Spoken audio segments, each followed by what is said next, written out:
I found out at work that the marks on my back were shaped like a child's hand. Mei Chien from accounting saw them first. We were waiting for coffee in the break room, and I thought she had stopped behind me because there was lint on my shirt or my collar was folded wrong. Then she pulled my collar down just enough to see below my shoulder blades. She went very quiet and said, "That does not look like an adult grabbed you." Mei and I were not close. Most days, our whole relationship was a nod in the elevator, so when she asked if I had let a child ride on my back recently, I laughed. I do not have children. I had been hunched over for weeks by then. My manager asked if I was sick. Someone from design said I looked like I had slept in an airport chair for 2 nights. That was close to what I'd been telling myself anyway. Jet lag, bad mattress, coming home from vacation wrong, getting older. Normal reasons. Reasons you can say out loud at work. Mei told me to go look in the restroom mirror and not to rub the marks. I still thought she was overreacting until I twisted my neck far enough to hurt and saw them. There were 4 little ovals below my left shoulder blade. Lower on the right side, near my ribs, was a darker, blunt mark that looked like a knee. The first image that came into my head was a child clinging to my back, one hand in my collar, one knee pressed into my ribs. When I got back to the break room, my coffee had gone cold. Mei did not ask where I had traveled. She did not ask if I had eaten something bad or slept badly. She looked at my face and asked, "Did you buy anything old while you were away?" That was when I thought of the bundle on my bedroom shelf. It was not something I meant to buy. I picked it up in an old market near the water, wrapped in cloth and tied with black-red thread. Inside was a small wooden carving, about the length of my palm, shaped like a crouching child with its head tucked down and its arms around its knees. The seller had warned me about it. I thought he told me not to put it near the bed. Then he tapped the bundle with his fingernail and said 2 words in English, "No mirror."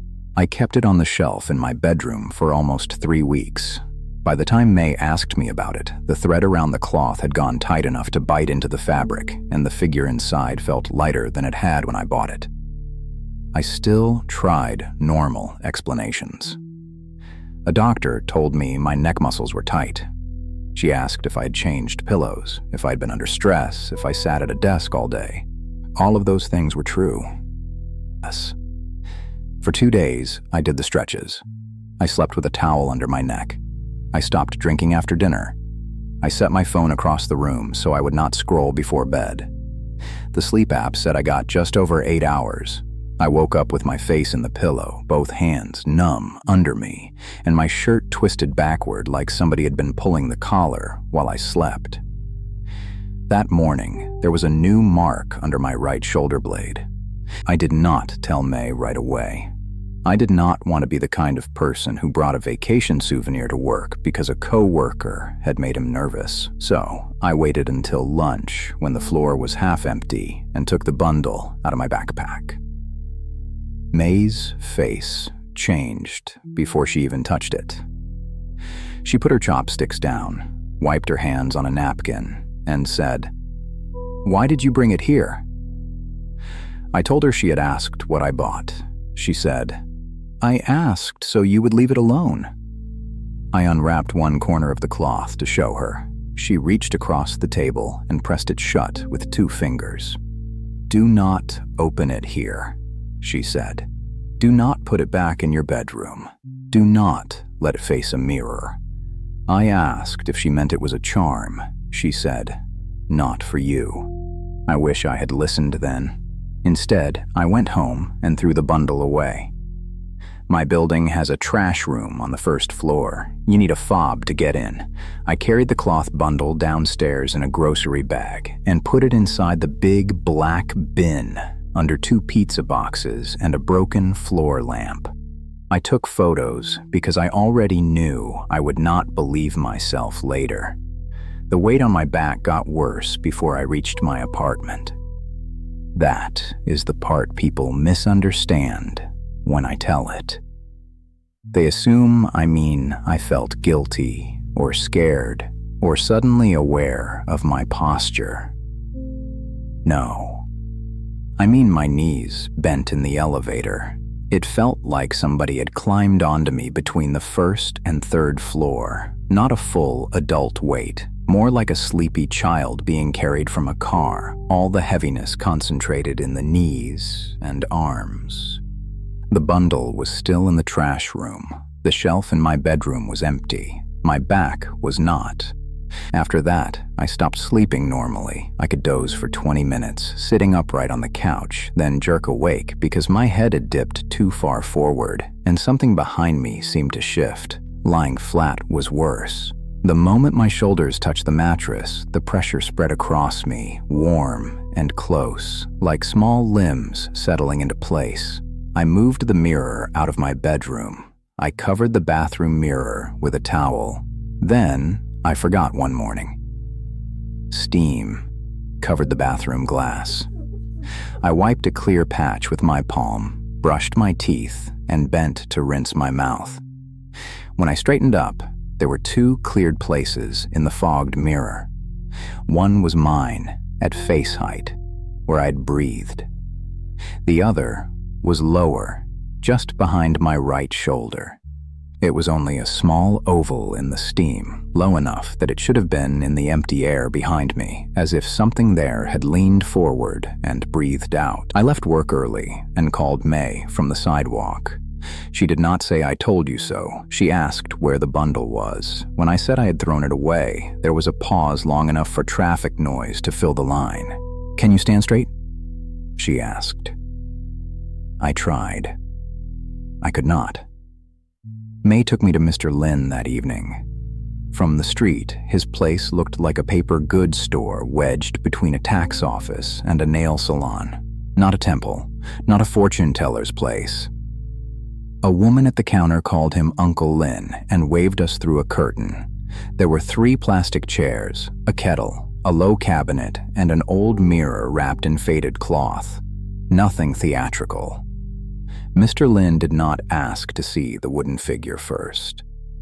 He walked around me once, looking at my shoulders, the base of my neck, and the way my knees bent when Mr. Lin asked how long the bundle had been in my sleeping room.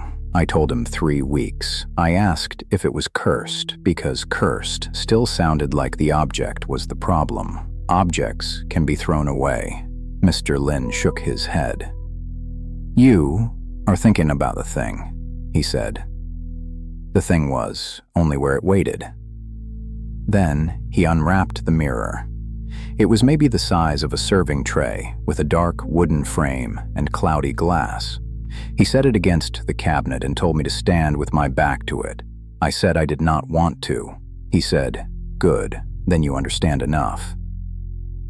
May stood near the curtain with one hand over her mouth. Mr. Lin told me not to look over my shoulder, only into the mirror, when he said. For a few seconds, all I saw was myself. Gray face, bad posture, shirt pulled tight across the chest. Then the glass changed. Not like a movie. No shadow rushed in. No face appeared behind mine. It was more ordinary than that. My shirt was bunched at the left collar, and in the mirror, a small hand was holding it. 4 fingers, too thin, the color of wet paper. A dark little shape pressed between my shoulder blades, knees tucked up against me. The head was turned down, so I could not see the face. One arm looped over my collarbone like it had been there a long time and had no reason to let go. I stopped breathing. The hand tightened. Pain went through both shoulders so fast my knees hit the cabinet. The mirror jumped. May made a sound behind me, not a scream. More like somebody had pushed the air out of her.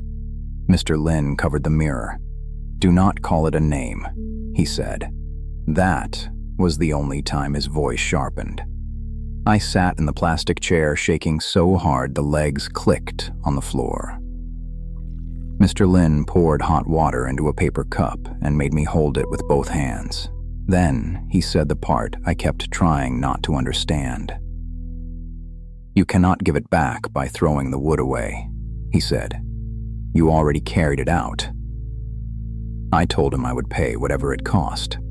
He looked tired. "Money is not carrying," he said. Mr. Lin could make a place for it to go. He could mark the boundary. May could come along, but not close. He could not walk the last part for me. Nobody could. "It is on your back," he said. "You bring it down." We went after the shops on that block had closed. Mr. Lin took the bundle out of the trash room himself before we left. The black-red thread around the cloth had snapped in one place. The wooden figure inside felt almost hollow when he handed it to me. He tied a new red thread around my wrist, then around the bundle. Not tight. Just enough that I could feel every small swing of it against my palm. The route was only 2 blocks, down the service alley behind the shops, and across a small parking lot to the canal. It should have taken 3 minutes. It took forever. Mr. Lin had told me not to turn around. He had told me not to look in windows. He had told me not to apologize. That last rule was the hardest. I kept wanting to say I was sorry for buying it, sorry for putting it near my bed, sorry for trying to throw it away. The words filled my mouth until my jaw ached. Halfway down the alley, the weight shifted higher. I bent forward so far my free hand scraped the brick wall. Something pressed its face into the back of my neck. The thread around my wrist tugged, not away from me, but up toward my shoulder, like the bundle wanted to climb. At the end of the alley, under a security light, my reflection moved in a parked van window. I shut my eyes, the arms around my collar pulled tight, not choking, holding. I walked with my eyes closed until May said very softly, "Curb." Mr. Lin had set a metal basin by the canal wall. There was ash in it, folded paper, and a small square of clean cloth. He pointed to the cloth. "Put it there," he said. "Say only what I told you." I put the bundle down.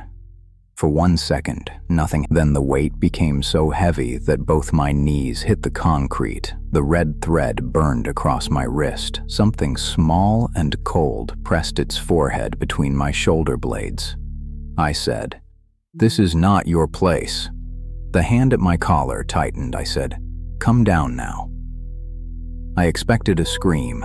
I expected the basin to tip over. I expected the thing in the mirror to finally lift its face. What happened was quieter. My shoulders emptied. That is the only word I have for it. Emptied. The pressure slid down my back and was gone so suddenly, I fell forward on both hands. Air went into my lungs without dragging past anything. My neck straightened by itself. Behind me, May started crying. Mr. Lin covered the bundle with the clean cloth. He did not let me see the wooden figure again. The bruises took 9 days to fade. The little finger marks went yellow first, then green, then disappeared. I slept 10 hours the first night after the canal and woke up on my back, arms loose at my sides, the way I used to sleep before the trip. At work, people stopped asking if I was sick. May still checks the back of my collar sometimes. She pretends she is fixing it. I let her. I never got a bill from Mr. Lin. He only told me to keep my bedroom shelf empty for a month and not to bring old things into a sleeping room again. I travel with less luggage now. I buy postcards. I buy bottled water. Once, in a market in another country, I saw a tray of old charms under a glass case and felt my shoulders pull forward before I even stepped closer. Nothing followed me home after that. I have not seen a small hand in the mirror. My sleep app looks normal. The shelf in my bedroom has books on it again, but nothing secondhand, nothing wrapped, nothing I do not understand. People bring home things all the time. Most of them are just things. But if someone selling you an old little object tells you not to put it near your bed, or not to let it see a mirror, Do yourself a favor. Believe them the first